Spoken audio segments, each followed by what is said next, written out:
መጋባቱ በመካከለኛው ምስራቅ ፖለቲካ ዛሬም እንደቀጠለ ማሳያው የበዛ ሆኗል። ኢራንና አሜሪካ ለድርድሩ ለአምስተኛው ዙር ወደ ጣሊያን ሮም ለማቅናት ዝግጅት ላይ ሳሉ ኢራን እስራኤል በኒውክሌር ጣቢያ ላይ ጥቃት ከሰነዘረችብኝ ኃላፊነቱን አሜሪካ ጭምር ትወስዳታለች ማለቷ እንግሊዝ፣ ካናዳና ፈረንሳይ ከሐማስ ጎን ቆመዋል በሚል ኔታንያሁ መክሰሳቸው ደቡባዊ ሊባኖስ አደገኛ ጥቃት በእስራኤል እንደተፈጸመበት መገለጹ በርግጥም መካከለኛው ምስራቅ እንዲሁም ዓለም ፖለቲካቸው ለትንበያ አዳጋች ሆኖ እንደሚቀጥል ማሳያ ያደርገዋል። እስራኤል ኢራንን በተለይም ድርድሩ የማይሳካ ሆኖ ከታያት ከትራምፕ አረንጓዴውን ምልክት ተቀብላ ሳይቀር ልትመታት ዝግጅት ላይ ናት በሚል የአሜሪካ ባለስልጣናት ስማችን አይገለጽ በሚል ለሲኤንኤን መረጃ መስጠታቸው መሰማቱ በቴህራን ፖለቲካ ውስጥ ጥርጣሬውን ያጎላ በድርድሩ ክፍተቱን የመሙላት አካሄዱን በጥያቄ ውስጥ እያጀበው ሊቀጥል ችሏል።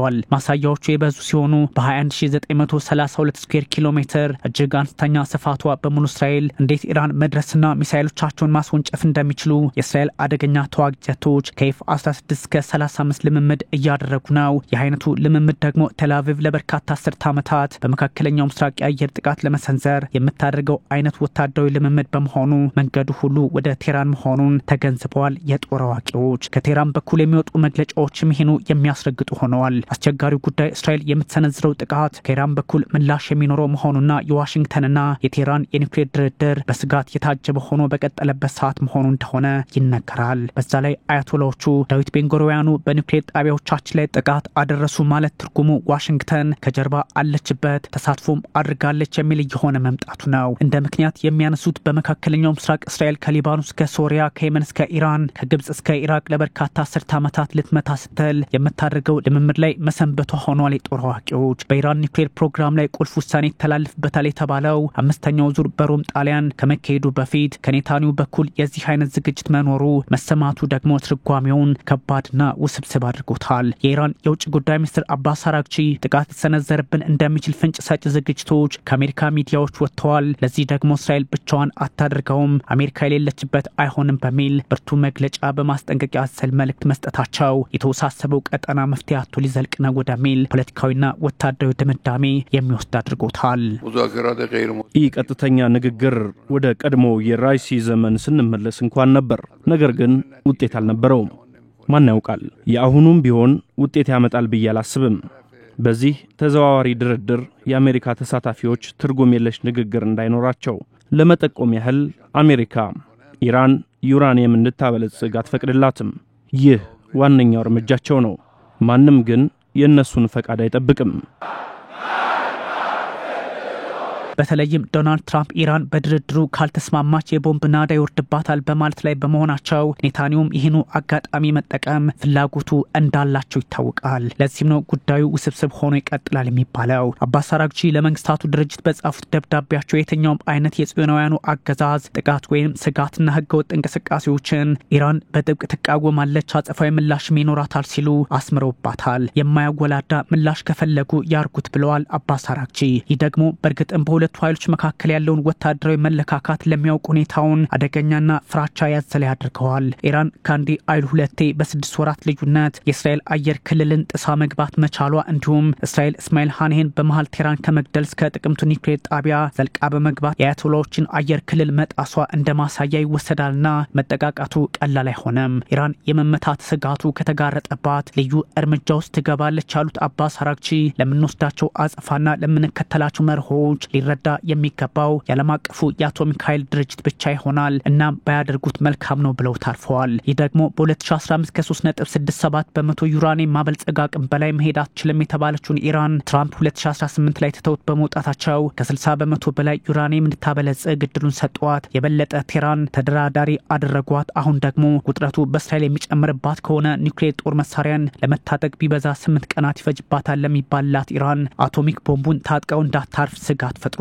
ኢራን በአሁኑ ሰዓት ዜሮ የኒውክሌር ማብላላት አቅም ላይ እንድትሆን የትራምፕ ፍላጎት ሆኗል። ይህ ደግሞ የበለጠ ቴህራንን ወደ አቶሚክ ቦምብ መታጠቁ መንገዱን ይጠርግላታል። አባስ አራግቺ የአምስተኛው ዙር ድርድር የውጊያ አጀንዳው ዩራኒየም ማበልጸግ ቴህራን ታቆም ነው የሚል ሀሳባቸውን ቀደም ብለው ሰጥተዋል። በየትኛውም የፖለቲካ መድረክ ኢራን የመደራደር እድሏን አሳልፋ ትሰጣለች ብሎ ማሰብ የኢራንን የበሰለ የፖለቲካ አካሄድ አለመረዳት ነው የሚል አስተያየትም አራግቺ ሰጥተዋል። እስላማዊት ኢራን ሪፐብሊክ አብዮታዊ ዘብ ኃይል ቴህራን በእስራኤል ከተመታች አዛዥ ቴልአቪቭ የሚጠብቃት ኢላማውን የጠበቀ አውዳሚ የሚሳኤል ጥቃት ነው በሚል በግልጽ ማስጠንቀቂያ ልኳል። የዘቡ ቃል አቀባይ አሊ መሐመድ ናይኒ ሊያስፈራሩን ይሞክራሉ፣ የተሳሳተ ስሌት ውስጥ ናቸው ከማለት ባለፈ የኢራኑ ሁለንተናዊ መሪ አያቶላ አሊ ኻሜኒ ለሚያደርጉት ሁሉ ምላሽ በእጃችን ነው ብለዋል። በእርግጥ ከድርድሩ ባሻገር የእስራኤሉ ጠቅላይ ሚኒስትር ቤንያሚን ኔታንያሁ በዓለም አቀፍ ደረጃ ትችት ውስጥ በመሆናቸው በትልቁ ከአያቶላዎቹ ጋር ይጋፈጣሉ ለማለትም አስቸጋሪ ያደርገዋል። የብሪታንያ፣ ፈረንሳይ፣ ካናዳና ሌሎች መሪዎች ይህንን ቀላሉን እውነታ እንዳመለጣቸው መረዳት አልቻልኩ። አሁን እያደረጉ ያሉት የፍልስጤም አገር ምስረታ ዕቅድን ነው። ለተፈጠረ ሰቆቃ ዕውቅና ሰጥቶ ትልቁን ሽልማት ማበርከት ነው። ላለፉት 18 ዓመታት ዲፋክቶ የፍልስጤም ግዛት ነበረችን። ጋዛ በሚል ስም የሚጠራ ምን አገኘን? ሰላም? በጭራሽ። ያገኘነው ከሆሎኮስት ወዲህ የከፋውን አስፈሪውን ሰቆቃ ነው።